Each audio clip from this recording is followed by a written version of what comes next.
Ada saatnya buat kita untuk sejenak merenungkan siapa kita di hadapan Tuhan dan bagaimana relasi iman kita dengan hidup di zaman akhir nanti.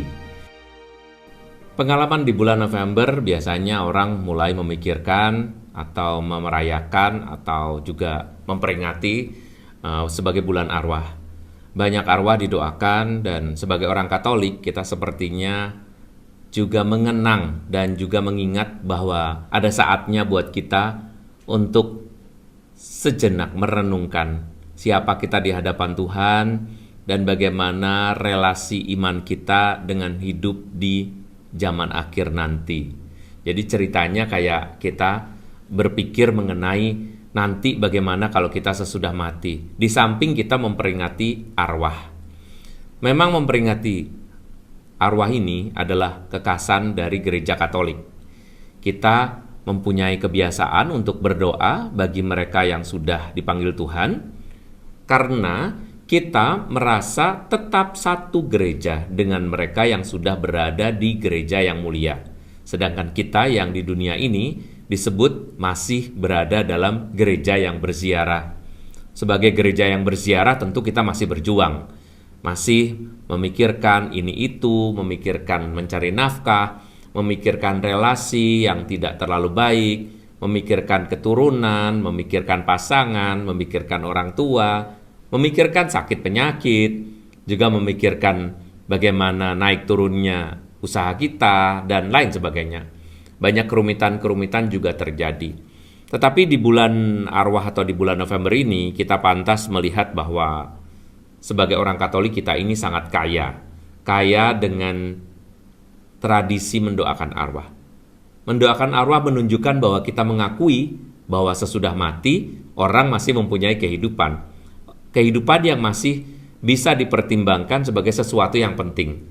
Jadi bukan hanya penting di sekarang ini aja gitu, tapi penting di masa di mana kita akan berada dalam situasi yang sama sekali lain dari kehidupan di dunia ini. Nah, di situ kita mengambil waktu sejenak untuk memikirkan, dan paling tidak setahun sekali selama 1 bulan kita diajak menelusuri firman Tuhan yang berkaitan dengan hidup sesudah mati atau hidup kekal. Kita menyebutnya sebagai hidup kekal. Dari kitab 2 Makabe 12 ayat 38 dan seterusnya dikatakan, dengan mendoakan jiwa-jiwa dalam pemurnian, kita mengamalkan kasih kepada mereka yang sangat membutuhkannya, dan perbuatan ini sangat berkenan bagi Tuhan. Jadi, tradisi mendoakan itu juga sebetulnya adalah tradisi Yahudi. Kita mendoakan mereka supaya kebutuhan mereka yang hanya doa ini menjadi kebutuhan yang menjadi perhatian kita. Hadiah kita, kiriman kita, atau persembahan kita kepada mereka yang sudah wafat itu adalah dengan mengirim doa. Kita tidak mengirim apapun yang lain kecuali doa-doa ya. Kita berdoa karena memang mereka yang masih berada di alam sesudah kematian itu tidak langsung sampai ke surga. Gereja Katolik mengakui bahwa ada yang disebut api penyucian, yaitu tempat, situasi di mana orang tidak langsung ke surga, tetapi orang memasuki alam di mana dia akan disucikan. Tempat ini adalah disebut api penyucian karena memang berisi api ya, tetapi ini tidak dikatakan sebagai neraka. Api penyucian ini gunanya adalah seperti orang mau masuk tuh dilayakkan. Belum layak karena kita mempunyai dosa, maka kita dilayakkan di api penyucian supaya sampai ke surga kita tidak membawa sisa-sisa dosa kita selama kita hidup di dunia ini. Jadi api penyucian ini melayakkan kita menempati surga sebagai tempat yang memang hanya diperuntukkan untuk mereka yang tidak berdosa, untuk mereka yang sudah bersih dari dosa, dan yang membersihkan dosa ternyata adalah Tuhan sendiri. Api penyucian adalah tempat yang memang menyakitkan, tetapi menyakitkan di sini tidak seperti kita yang masih berdaging, masih punya rasa sakit di kiri, kanan, depan, belakang, atau di bagian organ mana.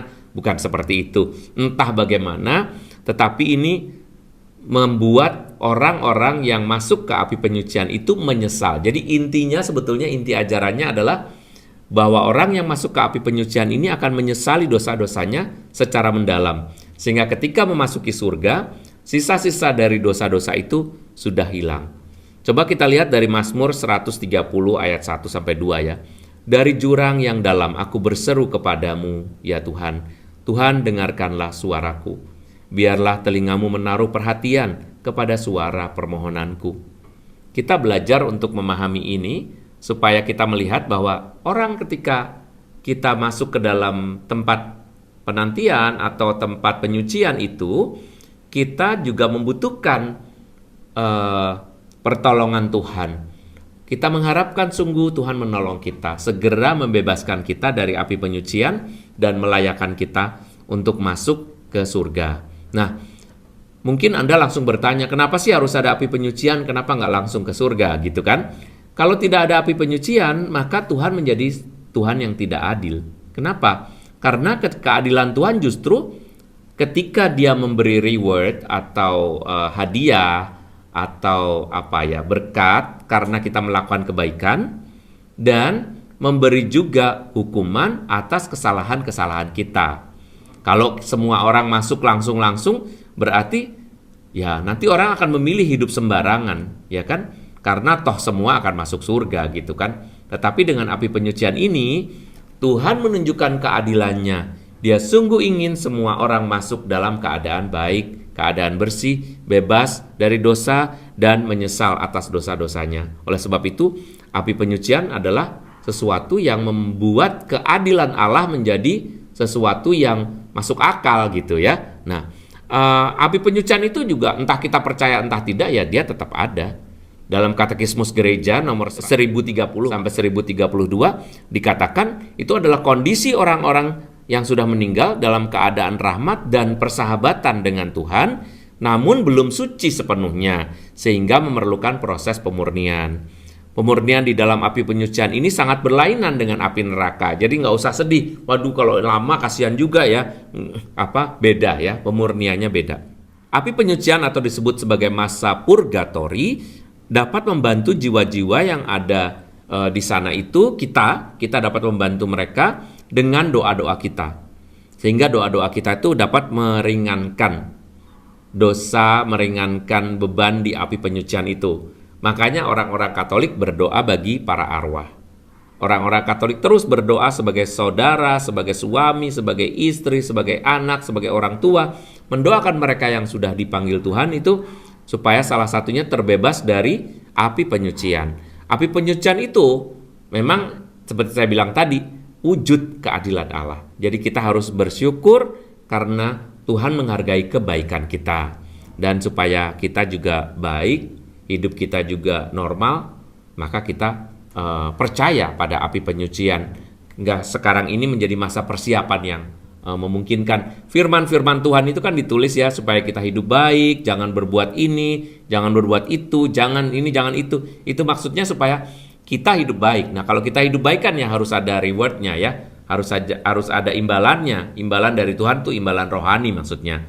Nah, kalau kita hidupnya tidak baik ya kita mendapatkan hukuman seperti yang Tuhan katakan ya kan. Nah, api penyucian ini seperti itu. Lalu mengenai kemana orang-orang yang sudah meninggal itu biasanya kita berpikir bahwa mereka itu entah kemana. Kita selalu memohon supaya mereka berada di kiri, berada di kanan, atau berada di pangkuan Allah. Hal itu biasa. Nggak apa-apa, nggak salah. Hanya kurang tepat. Kenapa? Karena yang kita minta itu sebetulnya adalah situasi di mana orang bisa mengalami Tuhan, orang bisa melihat Tuhan, orang bisa menikmati hadirat Tuhan. Ketika dia wafat, ketika dia memasuki surga, bukan hanya memasuki paradise yang penuh dengan ini, penuh dengan itu. Cara menghibur surga berbeda dengan dunia menghibur kita. Dunia menghibur kita dengan makanan, minuman, pemandangan yang indah. Kalau ini bukan. Situasi rohani yang sangat rohani. Maka yang diperlukan adalah melihat Allah. Jadi Anda tidak usah pusing mau bertempat di mana, di pangkuan Tuhan, digendong Tuhan, ya nggak apa-apa asal kita ingat bahwa yang penting adalah melihat Allah.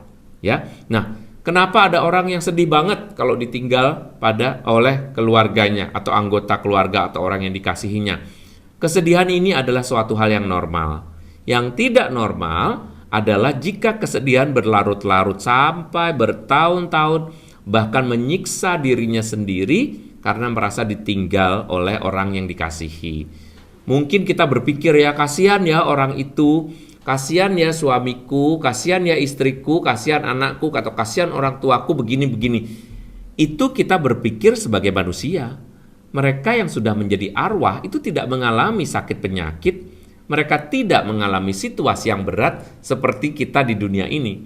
Jadi kalau kita kasihan, sebetulnya itu lebih pada mengasihani diri kita sendiri, bukan mengasihani mereka.